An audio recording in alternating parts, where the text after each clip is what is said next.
Hey teachers, it's Dr. Bird here. Have you ever had a situation where you have a student or students, they'll say, maybe even in a snippy way, they'll say, you always say something when we're doing something bad. You never point out when we're doing anything good. At that point, it's imperative that you as a teacher step back and reflect on your interactions with students. So a similar situation happened in this book. It's titled Eco-Free Leadership, and it's written by a CEO and a consultant who work with the CEO. And the people who work for the CEO, they were giving the CEO this feedback that, hey, we're not getting words of affirmation. And if you're familiar with the 5 love languages, you're familiar with that term. But students need words of affirmation as well. And so I looked up the term affirm in the etymology dictionary, and it comes from the Latin word affirmare, and it means to steady, to strengthen. And you know what?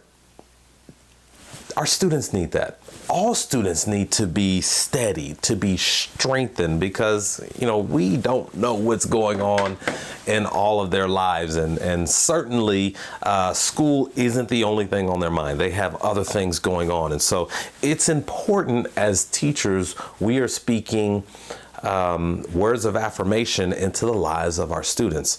And I know that, especially if you're teaching a class that is tested, standardized tests and the pace, all of that stuff matters, and we kind of get caught up in that sometimes, but it's imperative that we take a step back to make sure that we are affirming each and every one of our students on a consistent basis.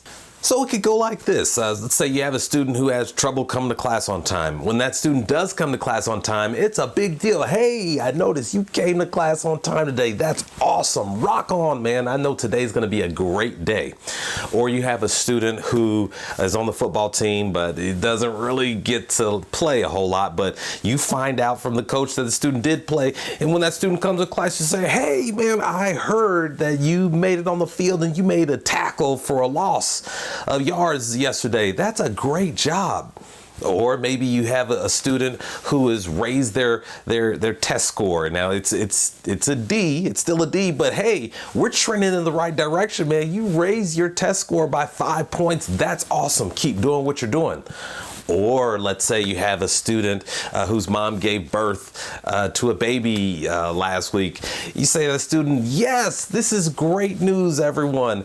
I know that you are going to be a fantastic big sister. Just continue setting the great example that you've been setting so far. So that is awesome. So glad to hear it. And words of affirmation can also be very subtle. There's always opportunities to give words of affirmation. The students can be engaged in some kind of group work, and you're just walking around and you notice that one student helps another student. All you have to do is say, I like that. Very good. Very good. Thank you for helping one another. That's awesome. Keep it up. That is a quick way to affirm students. Like you're moving, you're doing your job, you're trying to assess and make sure everyone is on task, but you just take just a few seconds just to give that thumbs up to let that student know, I see what you're doing. And here's what words of affirmation do. They fill students with hope, and it also fills up their gas tank so that they have the energy to continue to give the good effort as they pursue mastery. Additionally, there are things that you can do that many teachers do. There's so many different ideas out there on Twitter. You can write notes. Handwritten notes are awesome. For those of you like me who don't have the best handwriting, if your students have the school email account, you can just use the app and just go text, speech to text, and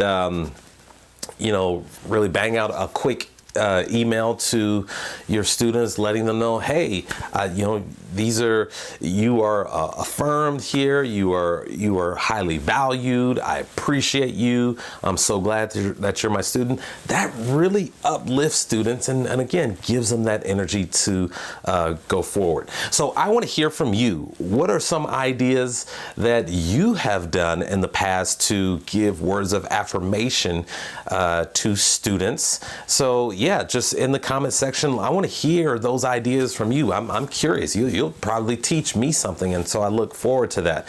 Additionally, you'll find in the description section a link to this book if you're interested. I promise you it will definitely change your life as a leader of students. It's really good. And I also want to take a moment to point out our sponsor, Rodan and Fields. Men, I am razor bump free. I can finally say that, and it has been honestly because of this product. And so I'm so thankful that my wife introduced me to that product. So if you want to know a little bit more about that, there is a link in the description section as well. So don't forget to like, comment, and subscribe. And if you want to hear more from this series, just go ahead and click that video, this video that I'm pointing to, just click that video right there, and that'll continue you on in this summer series. So thank you so much for watching, and continue to learn and grow. Bye.